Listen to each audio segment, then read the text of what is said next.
Boss Malayalam season 7 live അപ്ഡേറ്റിലേക്ക് പോകാം. അനുമോള് ജിഷിന്റെ അടുത്തിരുന്ന് സംസാരിക്കുകയാണ്. ആദില കള്ളം പറയുന്നതാണ് എന്ന് പറയുന്നു. ഒന്നെങ്കിൽ അവളുടെ കബോർഡിൽ ഉണ്ടാവും ആ ഒരു ടിഷ്യൂ പേപ്പർ, അല്ലെങ്കിൽ അതിനകത്ത് കളഞ്ഞിട്ടുണ്ടാവും. അക്ബറിനെ എന്തെങ്കിലും ചെയ്യണമെന്ന് ഞാൻ പറഞ്ഞു എന്നാണ് നമ്മളുമാര് പറയുന്നത്. വീട്ടിൽ എന്ത് പറയണമെന്ന് ചോദിക്കാറുള്ളപ്പോ ഒക്കെ പ്രാർത്ഥിക്കണമെന്നേ ഞാൻ പറയാറുള്ളൂ, അല്ലാതെ ഇങ്ങനെയൊന്നും ഞാൻ പറഞ്ഞിട്ടില്ല. അക്ബറിനെ എന്തെങ്കിലും ചെയ്യണമെന്ന് ഞാൻ ഒരിക്കലും പറയില്ല എന്ന് അനുമോള് ജിഷിന്റെ അടുത്ത് പറയുന്നുണ്ട്. വിഷമം പറയുകയാണ്. അപ്പൊ ജിഷൻ പറയുന്നു അക്ബർ ഭയങ്കര ഡൗൺ ആയി, അവൻ നല്ലൊരു പ്ലെയർ ആണ്, ഇങ്ങനെ ഒരു കാര്യം കേട്ടാ നീ എന്ത് ചെയ്യും എന്ന് ചോദിക്കുന്നു അനുമോളുടെ അടുത്ത്. എന്തിനാണ് എന്നോട് ഇങ്ങനെ ഈ ചെയ്യുന്നതെന്ന് നീ ഉറപ്പായിട്ടും ചിന്തിക്കും. അപ്പൊ അങ്ങനെ നീ ചിന്തിക്കും, അത് അവനും അങ്ങനെ ചിന്തിച്ചു പോയി. ചങ്ക് പൊട്ടിയാണ് അക്ബർ കരഞ്ഞത് എന്ന് പറയുന്നുണ്ട് ജിഷൻ. അപ്പൊ അനുമോള് പറയുന്നുണ്ട് ആദിലയുടെ അടുത്ത് എന്തെങ്കിലും തെറ്റ് ചെയ്താൽ മാത്രമല്ലേ അവൾ എന്റെ അടുത്ത് ഇങ്ങനെ ചെയ്യാൻ പാടുള്ളൂ. അവളോട് ഞാൻ എന്ത് തെറ്റ് ചെയ്തു, ഈ കാര്യം അക്ബറിനോട് എനിക്ക് സംസാരിച്ച് ക്ലിയർ ചെയ്യണം, അല്ലെങ്കിൽ എന്നെ തെറ്റിദ്ധരിക്കും, പ്രേക്ഷകർ എന്നെ തെറ്റിദ്ധരിക്കും. എനിക്ക് എന്റെ അച്ഛന്റെ അമ്മയുടെയും ഒക്കെ നമ്പർ കാണാപ്പാടമാണ്. നെഗറ്റീവ് കാര്യങ്ങൾ ആദിലയുടെ നൂറയുടെയാണ് പറയുന്നത്. ആദിലയുടെ നൂറയുടെയും കുറെ നെഗറ്റീവ് കാര്യങ്ങൾ എനിക്ക് അറിയാം, പക്ഷെ അതൊന്നും ഞാൻ പറഞ്ഞിട്ടില്ല. അവരെ പറ്റി ഞാൻ കുറ്റം പറഞ്ഞിട്ടില്ല, കാരണം രണ്ട് പിള്ളേരും അവരുടെ ജീവിതങ്ങളും കാര്യങ്ങളും ഒക്കെ എനിക്ക് അറിയാം. അച്ഛനും അമ്മയും ഒന്നും ഇല്ലാതെ കഷ്ടപ്പെടുന്ന രണ്ട് പിള്ളേരാണ് എന്ന് പറഞ്ഞ് അനുമോൾ കണക്ക് പറയുന്നുണ്ട്. ഇങ്ങനെ കണക്ക് പറയുമെന്ന് പറഞ്ഞാൽ ഇന്നും കൂടി ഒരു വീഡിയോ ചെയ്തിട്ടേ ഉള്ളൂ കേട്ടോ, കാരണം ഇതിങ്ങനെ വരൂ. കൃത്യമായിട്ട് ഞാൻ പറഞ്ഞിരുന്നു, അത് കറക്റ്റ് ആയിട്ട് ഇപ്പൊ വന്നിരിക്കുകയാണ്. അനുമോൾ ഈ രീതിയിൽ കണക്ക് പറഞ്ഞ് ഇങ്ങനെ ഇരുന്ന് കരയുകയാണ്.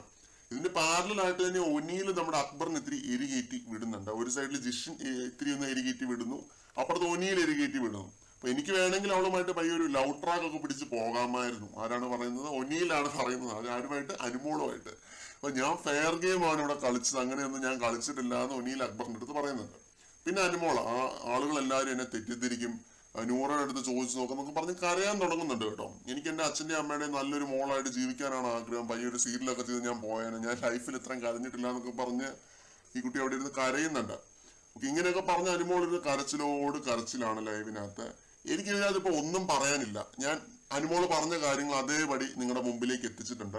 ഞാൻ എന്തെങ്കിലും പറഞ്ഞു കഴിഞ്ഞാൽ അത് ഡീഗ്രേഡിങ് ആയി, അനീഷിന്റെ PR ചാനല് ഡീഗ്രേഡ് ചെയ്തു എന്നായി. ഓക്കെ, നമ്മൾ എന്ത് പറഞ്ഞാലും അത് അങ്ങനെയാണ്. ഇന്ന് നമ്മൾ ചെയ്ത PR അനുസ്മരണകൾ എന്ന് പറയുന്ന ആ ഒരു വീഡിയോ, അതാണ് അനുമോളെ പറ്റി ചെയ്ത അവസാനത്തെ വീഡിയോ. അത് മാത്രമേ ഞാൻ ഇനി ചെയ്യുന്നുള്ളൂ. അനുമോൾ ഇനി ജയിച്ചാലും ഞാൻ അത്രേ പറയാൻ എനിക്കുള്ളൂ.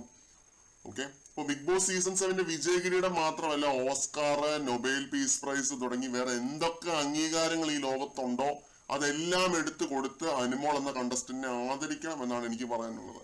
ഒരാൾ പറഞ്ഞ പോലെ സ്പെസിമൻ ആണ്, സ്പെസിമൻ എടുത്ത് വെച്ച് നോക്കിയിരുന്ന് പഠിക്കണം. ബിഗ് ബോസിൽ പോകുന്ന ഏതൊരാളും, പ്രത്യേകിച്ച് പെൺകുട്ടികൾ കേട്ടോ, അടുത്ത സീസണിലൊക്കെ ബിഗ് ബോസിൽ പോകാൻ ഏതെങ്കിലും പെൺകുട്ടികൾക്ക് ആഗ്രഹം ഉണ്ടെങ്കിൽ തീർച്ചയായിട്ടും അനുമോൾ കളിച്ച ഗെയിം കണ്ട് പഠിക്കണം. ഓക്കെ, ബസ്സിലെ സ്ത്രീകളോട് അപമര്യാദയായിട്ട് പെരുമാറുന്ന ഒരു വ്യക്തിയായിട്ട് വരെ അക്ബറിനെ ചിത്രീകരിച്ച ഒരാൾക്ക് വേണമെന്നുണ്ടെങ്കിൽ തീർച്ചയായും ടിഷ്യൂ പേപ്പറിൽ PR-ന്റെ നമ്പർ എഴുതി കൊടുക്കാം. എന്നിട്ട് അക്ബറിനെ നെഗറ്റീവ് ക്യാമ്പയിൻ നടത്തുന്നുള്ള രീതിയിൽ സംസാരിക്കാം. അപ്പം ദാറ്റ്സ് ഓൾ. ലോജിക്കലി നോക്കിയാൽ നമുക്ക് മനസ്സിലാവും അത്രയും ആ ലെവൽ ഒരു വൈരാഗ്യം വെച്ച് ഗെയിം കളിച്ചൊരു വ്യക്തിയാണ് അനുമോൾ എന്ന് പറയുന്നത്, അതും അക്ബറിനെതിരെയൊക്കെ. അങ്ങനെ ഒരു വൈരാഗ്യം വെച്ച് ഗെയിം കളിച്ചിട്ട് ഒരാളുടെ ലൈഫ് വരെ തകർക്കുന്ന രീതിയിൽ ഗെയിം കളിച്ചിട്ട് ക്യാരക്ടർ അസാസിനേറ്റ് ചെയ്തിട്ട് ഇങ്ങനെ ഇരുന്ന് കരഞ്ഞ് അനുവാദം മുഴക്കുക എന്ന് പറയുമ്പോൾ അത് ഒട്ടും അംഗീകരിച്ചു കൊടുക്കാൻ എനിക്ക് പറ്റുന്നില്ല. പേഴ്സണലി എനിക്ക് പറ്റുന്നില്ല. ഇവിടെ അക്ബറിന്റെ ഒരു കണ്ണീരെന്ന് പറഞ്ഞാൽ അതിന് ഞാൻ അത്രയും വാല്യൂ കൊടുക്കുന്നുണ്ട്. ഈ ഒരു വിഷയത്തിൽ അക്ബർ ഭയങ്കരമായിട്ട് കരയുന്നൊന്നുമില്ല, പക്ഷെ ഇമോഷണൽ ആവുന്നുണ്ട്. അവിടെ അക്ബറിന്റെ ഒരു പോയിന്റ് ഓഫ് വ്യൂവിൽ നിന്നും കാര്യങ്ങൾ ആലോചിച്ച് നോക്കിയാൽ നിങ്ങൾക്ക് മനസ്സിലാവും എന്തുമാത്രം അക്ബർ വിഷമം അനുഭവിച്ചിട്ടുണ്ടാവും എന്നുള്ളൊരു കാര്യം. ഇന്ന് ഇത് ഇത്രയും എനിക്ക് പറയാനുള്ളൂ. അനുസ്മരണകൾ കേട്ടോ. കൂടുതൽ അപ്ഡേറ്റുകളുമായിട്ട് വീണ്ടും കാണാം.